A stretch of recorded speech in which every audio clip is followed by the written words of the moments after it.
We have all been there. You are standing in a room that has grown too small for you. The air is heavy. The light is dim. Every signal in your body tells you it is time to leave. Yet your hand remains firmly on the doorknob, refusing to turn it. You stay in the job that drains you.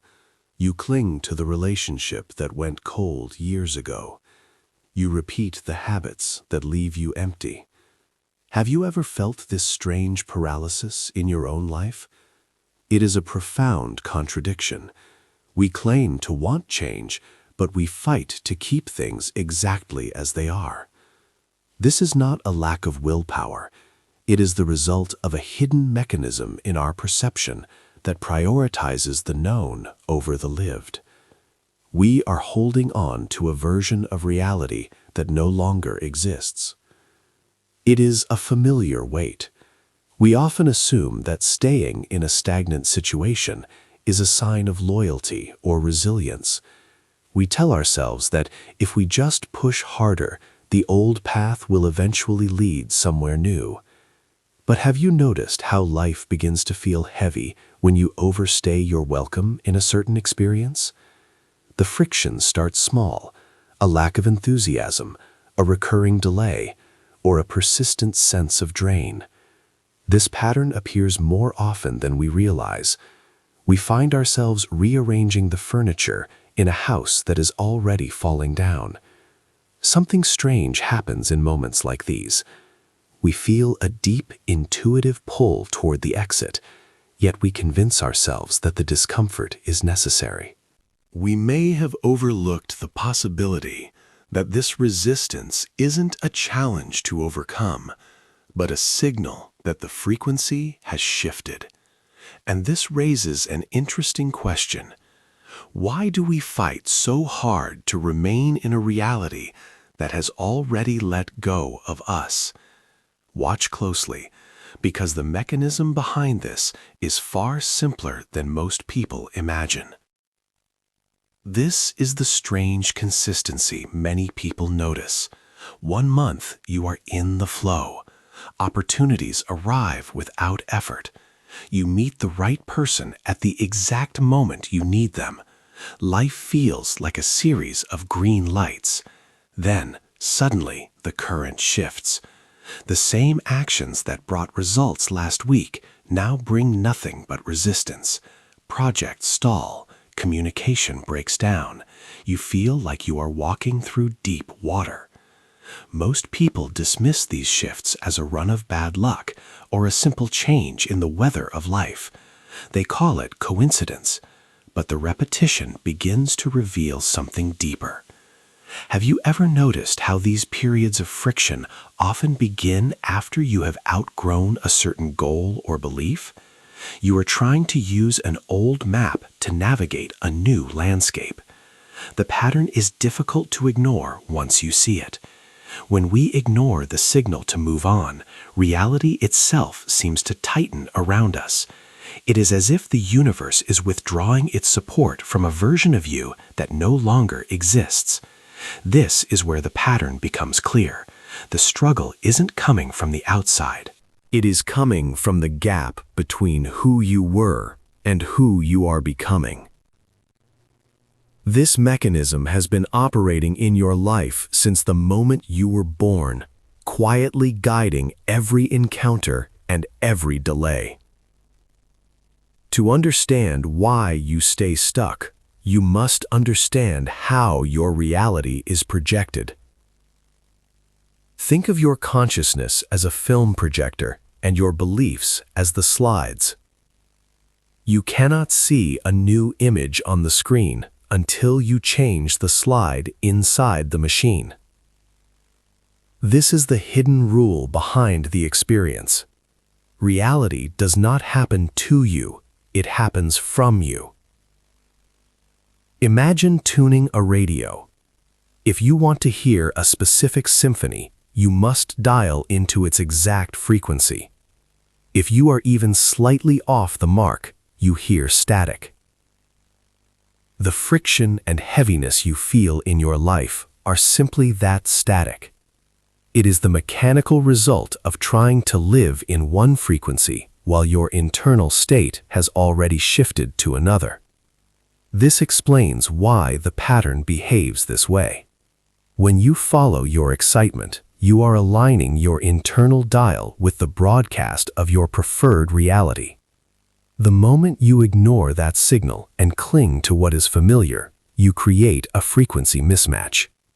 Suddenly, the pattern makes sense. The world isn't pushing against you because you are doing something wrong. It is providing resistance to show you that you are no longer tuned to the station you are trying to hear. You are trying to navigate a new version of yourself using the equipment of a person who no longer exists. If the mechanism is so simple, why do we find it so difficult to follow? This is where many of us lose the signal. We have been conditioned to believe that life must be a struggle to be meaningful. We equate holding on with strength and letting go with failure. Because of this, we often mistake our internal resistance for wisdom or responsibility. When excitement pulls us toward a new door, a louder voice begins to argue. It speaks the language of logic, but its root is fear. It tells us that the familiar, even if it is painful, is safer than the unknown. This is the moment the inner voice begins to argue. We convince ourselves that ignoring the signal is the mature choice. We interpret our anxiety as caution and our stagnation as stability. But by silencing the signal, we inadvertently lock ourselves into the very friction we are trying to escape. We are essentially trying to protect a version of ourselves that has already expired. Have you ever noticed yourself doing this? Choosing the comfort of a known problem over the uncertainty of a new solution. If you have experienced moments like this, I invite you to share your reflection in the comments. To move past what no longer works, you must learn to navigate by the signal rather than the map. The formula is a simple 3-part cycle you can begin today.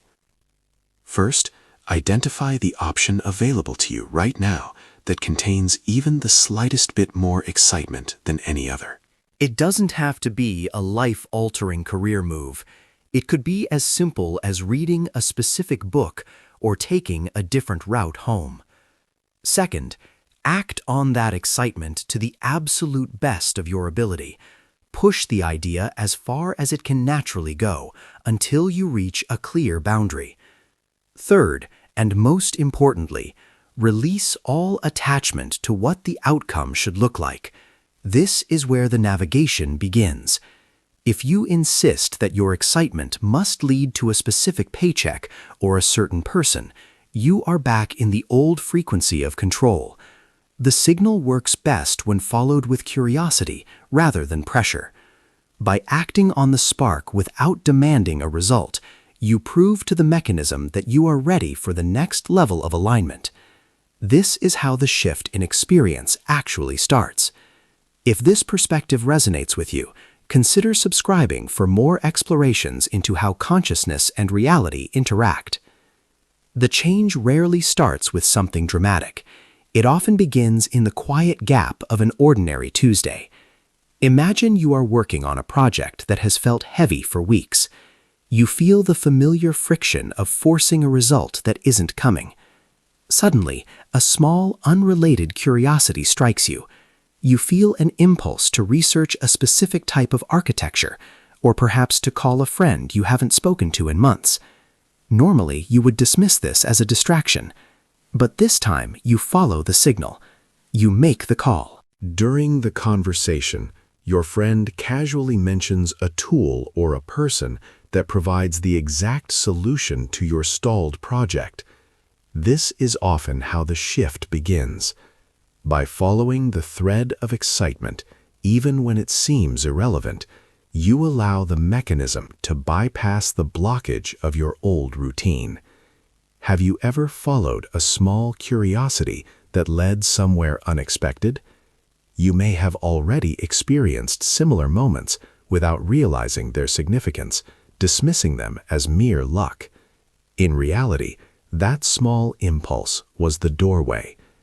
The signal usually appears in small moments, waiting for you to recognize that the path forward is rarely a straight line. This changes the way we understand the experience of being alive. We often think of ourselves as travelers moving through a fixed world, trying to change our circumstances through sheer force. But this pattern reveals a deeper meaning. It suggests that reality is not a solid singular path, but a vast field of simultaneous possibilities. Every version of your life already exists as a potential frequency. The person who is fulfilled, the person who is creative, and the person who is stuck are all available right now. This suggests something remarkable about the nature of experience. You do not have to build a new reality. You only have to tune into it. Your excitement is the sensory feedback of your consciousness, recognizing a version of you that already exists in a state of flow. When you let go of what no longer works, you aren't losing anything. You are simply withdrawing your energy from a frequency that has reached its conclusion. You may already be standing at the threshold of this realization in your own life. The friction you feel is the signal that your consciousness is ready to occupy a wider space. Holding on is often the most exhausting thing we can do.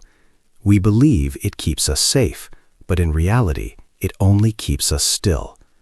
Perhaps the signal to move forward has been there all along, waiting quietly in the moments you dismissed as unimportant. Sometimes the shift begins simply by noticing the difference between a choice made out of fear and a choice made out of resonance. As you move through your day, you may begin to notice something new, a subtle pattern in your decisions, and a sudden clarity in your curiosities. The mechanism is always active, and the signal is always broadcasting. How often have these quiet invitations appeared in your life only to be silenced by the familiar? The journey of awareness doesn't require a map, only the willingness to listen to the frequency of your own excitement. And if this perspective resonates with you, the next chapter explores something even more fascinating about how these internal signals actively shape the fabric of your reality.